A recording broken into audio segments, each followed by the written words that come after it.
بسم اللہ الرحمن الرحیم۔ السلام علیکم ورحمۃ اللہ وبرکاتہ۔ حضرت خباب رضی اللہ تعالی عنہ فرماتے ہیں کہ ایک روز میں حضور نبی کریم صلی اللہ علیہ وآلہ وسلم کی خدمت میں گیا، اور یہ وہ زمانہ تھا جب ہم پر خوب ظلم کیا جاتا تھا۔ میں نے آپ صلی اللہ علیہ وآلہ وسلم سے عرض کیا، اے اللہ کے رسول، کیا آپ صلی اللہ علیہ وآلہ وسلم ہمارے لیے دعا نہیں فرماتے؟ میرے الفاظ سنتے ہی آپ صلی اللہ علیہ وآلہ وسلم سیدھے ہو کر بیٹھ گئے۔ آپ صلی اللہ علیہ وآلہ وسلم کا چہرہ مبارک سرخ ہو گیا۔ پھر آپ صلی اللہ علیہ وآلہ وسلم نے فرمایا، تم سے پہلی امت کے لوگوں کو اپنے دین کے لیے کہیں زیادہ عذاب برداشت کرنے پڑے۔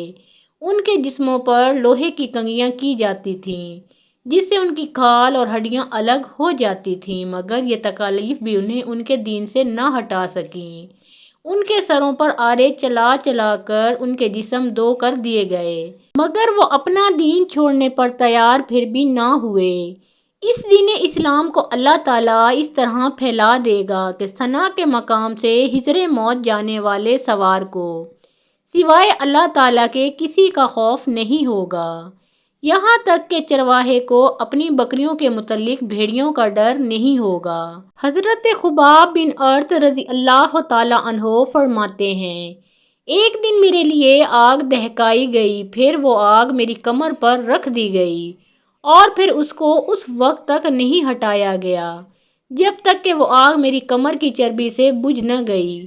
ایسے ہی لوگوں میں حضرت عمار بن یاسر رضی اللہ تعالی عنہ بھی تھے۔ حضرت عمار بن یاسر رضی اللہ تعالی عنہ کو ان کے دین سے پھیرنے کے لیے مشرکوں نے طرح طرح کے ظلم کیے، آگ سے جلا جلا کر عذاب دیے، مگر وہ دین پر قائم رہے۔ علامہ ابن جوزی رحمۃ اللہ علیہ لکھتے ہیں، ایک مرتبہ آن حضرت صلی اللہ علیہ وآلہ وسلم اس طرف تشریف لے جا رہے تھے۔ اس وقت حضرت عمار رضی اللہ تعالی عنہ کو آگ سے جلا جلا کر تکالیف پہنچائی جا رہی تھیں۔ ان کی کمر پر جلنے کی وجہ سے کوڑ جیسے سفید داغ پڑ گئے تھے۔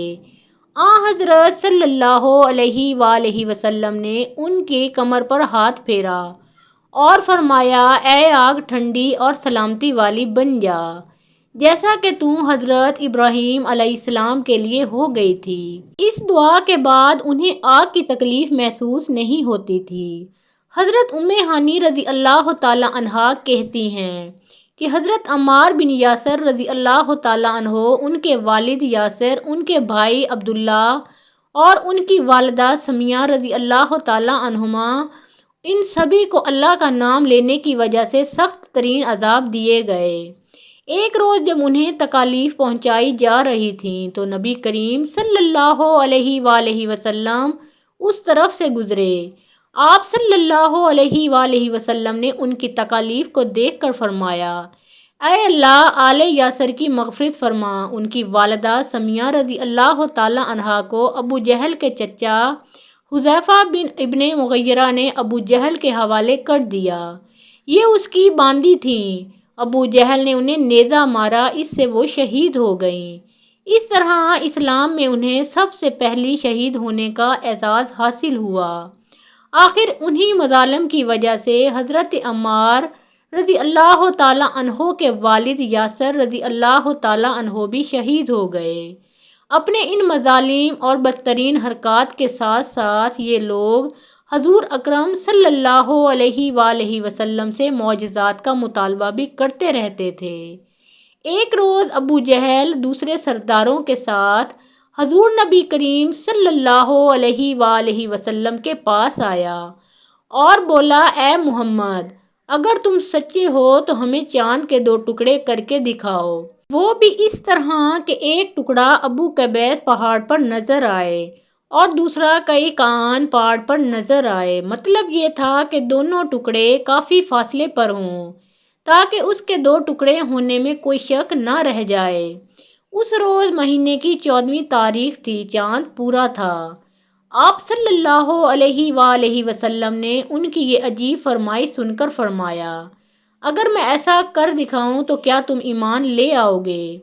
انہوں نے ایک زبان ہو کر کہا، ہاں بالکل، ہم ایمان لے آئیں گے۔ آپ صلی اللہ علیہ وآلہ وسلم نے اللہ تعالیٰ سے دعا فرمائی کہ آپ صلی اللہ علیہ وآلہ وسلم کے ہاتھ سے ایسا ہو جائے۔ چنانچہ چاند فوراً دو ٹکڑے ہو گیا۔ اس کا ایک حصہ ابو قبیس کے پہاڑ کے اوپر نظر آیا، جبکہ دوسرا حصہ کئی کان پہاڑ پر۔ اس وقت نبی کریم صلی اللہ علیہ وآلہ وسلم نے ارشاد فرمایا، لو اب گواہی دو۔ ان کے دلوں پر تو قفل پڑے ہوئے تھے، کہنے لگے، محمد نے ہم لوگوں کی آنکھوں پر جادو کر دیا ہے۔ تو کچھ نے کہا کہ محمد نے چاند پر جادو کر دیا ہے، مگر ان کے جادو کا اثر ساری دنیا کے لوگوں پر نہیں ہو سکتا۔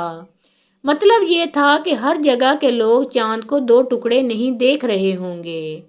اب انہوں نے کہا کہ ہم دوسرے شہروں سے آنے والوں سے یہ بات پوچھیں گے۔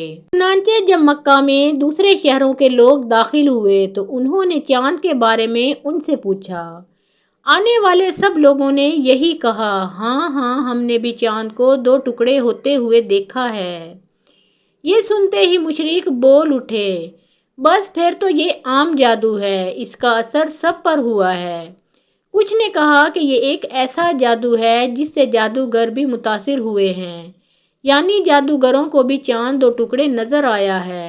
اس پر اللہ تعالیٰ نے سورہ قمر کی آیات نازل فرمائیں۔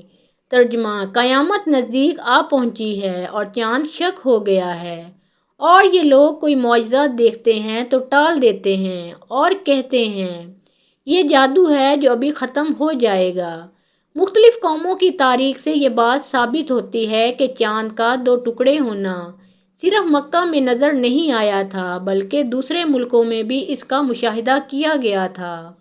اسی طرح ایک دن مشرکین نے کہا، اگر آپ واقعی نبی ہیں تو ان پہاڑوں کو ہٹا دیجئے، جن کی وجہ سے ہمارا شہر تنگ ہو رہا ہے، تاکہ ہماری آبادیاں پھیل کر بس جائیں، اور اپنے رب سے کہہ کر ایسی نہریں جاری کرا دیں جیسی شام اور عراق میں ہیں، اور ہمارے باپ دادوں کو دوبارہ زندہ کرا کر دکھائیں۔ ان دوبارہ زندہ ہونے والوں میں قصہ بن کلاب ضرور ہو، اس لیے کہ وہ نہایت دانا اور عقل مند بزرگ تھا۔ ہم اس سے پوچھیں گے، آپ جو کچھ کہتے ہیں سچ ہے یا جھوٹ؟ اگر ہمارے ان بزرگوں نے آپ صلی اللہ علیہ وآلہ وسلم کی تصدیق کر دی اور آپ صلی اللہ علیہ وآلہ وسلم نے ہمارے یہ مطالبے پورے کر دیے، تو ہم آپ صلی اللہ علیہ وآلہ وسلم کی نبوت کا اقرار کر لیں گے اور جان لیں گے کہ آپ صلی اللہ علیہ وآلہ وسلم واقعی اللہ کی طرف سے بھیجے ہوئے ہیں۔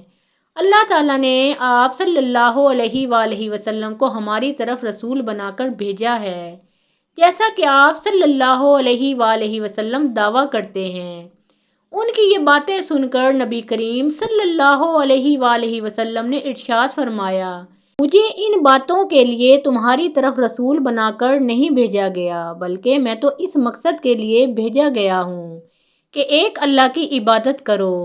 محترم ناظرین، پیارے آقا محمد مصطفیٰ صلی اللہ علیہ وآلہ وسلم کا پیارا نام ایک بار کامنٹ سیکشن میں ضرور لکھیں۔